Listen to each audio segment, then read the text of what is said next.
আসসালামু আলাইকুম, সবাই কেমন আছেন? আশা করি ভালো আছেন।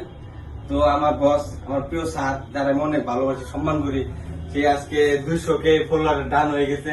আমার স্যারের কাছে খুব ভালো লাগতেছে আর আমি বুকে পেয়ে খুব আনন্দিত। আলহামদুলিল্লাহ। যাই হোক, সবাই স্যারের সাথে দেখবেন, পাশে দেখবেন। জাকির অত্যন্ত ভালো ছেলে।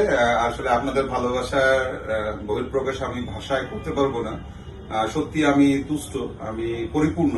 আমার জীবনটা সার্থক যে আপনাদের এতগুলো মানুষের এত এত ভালোবাসা আমি অর্জন করতে পেরেছি। আল্লাহ পাক রব্বুল আলামিন সবাইকে ভালোবাসা দেয় না, তাই আল্লাহ আমাকে ভালোবেসে আপনাদের ভালোবাসা দিয়েছে। আপনারা আমার জন্য দোয়া করবেন যাতে আপনাদের এই ভালোবাসার মর্যাদা আমি রক্ষা করতে পারি। আর জাকির অত্যন্ত ভালো ছেলে। জাকির অনেক ধরনের ফানি কন্টেন্ট, মোটিভেশনাল স্পিচ, এ ধরনের অনেক কন্টেন্ট করে থাকে। আপনারা জাকিরকে সাপোর্ট করবেন। জাকির যদি আপনাদের ভালোবাসা পায়, আমি আশাবাদী জাকির আরো ভালো ভিডিও বানাবে, এবং আপনারা যদি জাকিরকে ভালোবাসেন, জাকিরও আপনাদেরকে ভালোবাসা দেবে। দিবে তো? জি স্যার। হ্যাঁ, দোয়া রইল তোমার জন্য। ভালোবাসা। হ্যাঁ।